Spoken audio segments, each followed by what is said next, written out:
세계 증시와 우리 증시를 짚어보는 시간 3분 증시입니다. 연합인포맥스 권영욱 기자와 함께합니다. 안녕하십니까? 안녕하십니까? 네, 먼저 간밤에 있었던 미국 증시부터 정리해 주시죠. 네, 간밤 뉴욕 증시는 12월 소비자 물가지수 CPI 발표를 앞둔 관망 심리로 혼조세를 보였습니다.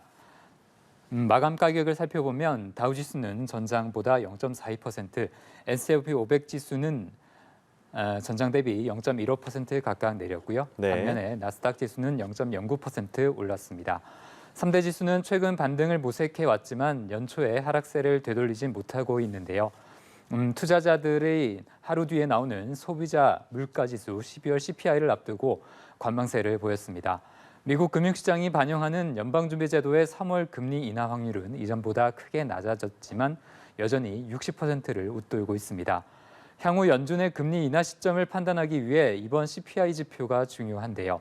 전문가들은 이번 CPI가 전년 동월 대비 3.2% 올라 직전 달보다 상승폭이 커질 것으로 예상하고 있습니다. 다만 기조적인 물가 흐름을 알 수 있는 근원 CPI는 3.8% 상승해 직전 달 4%보다 둔화될 것으로 관측되는데요.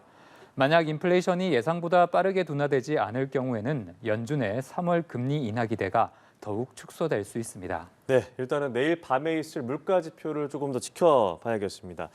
이런 와중에 중앙은행 당국자들의 발언도 투자 심리에 영향을 미쳤다고요? 네, 그렇습니다. 연준 당국자들은 시장의 금리 인하 기대가 다소 과도할 수 있다는 의사를 재차 내비치고 있습니다. 애틀랜타 연방준비은행의 레피얼 보스틱 총재는 인플레이션이 연준의 목표치 2%를 향해 가는 중이지만 아직 승리를 선언하기에는 이르다고 했고요. 그리고 제약적인 통화 정책을 유지할 필요가 있다고 말했습니다. 예. 제약적인 통화 정책이란 긴축적인 통화 정책을 뜻하는 것으로 높은 수준의 금리를 이어가야 할 필요가 있다는 그런 의미인데요.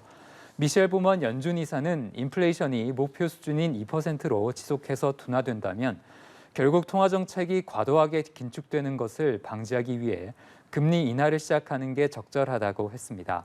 그러면서도 우리는 아직 그 지점에 도달하지 않았다며 시장의 조기 금리 인하 기대에 선을 그었습니다. 네, 이런 가운데 삼성전자가 어제 실적을 발표했는데 좀 저조하게 나왔습니다. 이 영향을 미국 증시가 받았다고요? 네, 그렇습니다. 삼성전자의 부진한 실적 발표에 미국 반도체 관련주들이 대체로 약세를 보였습니다. 마이크론 주가가 2% 가까이 내렸고요.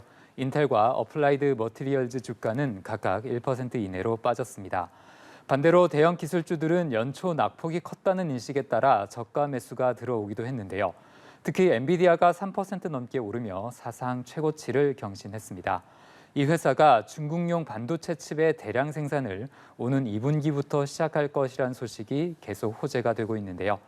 엔비디아 돌풍에 아마존과 알파벳도 영향을 받으며 각각 1% 넘게 상승했습니다. 네, 그럼 마지막으로 오늘 코스피 전망까지 짚어주시죠. 네, 어제 코스피는 미국 증시 강세로 상승세로 출발했지만 장중 삼성전자 실적 발표 소식에 하락세로 돌아섰는데요.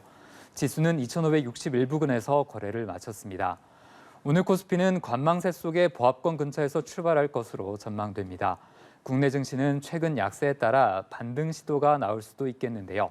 동시에 미국 12월 CPI를 확인하고 가자는 관망 심리 역시 두터워질 것으로 예상됩니다. 네, 12월 CPI 어떻게 나올지 계속 짚어봐야겠습니다.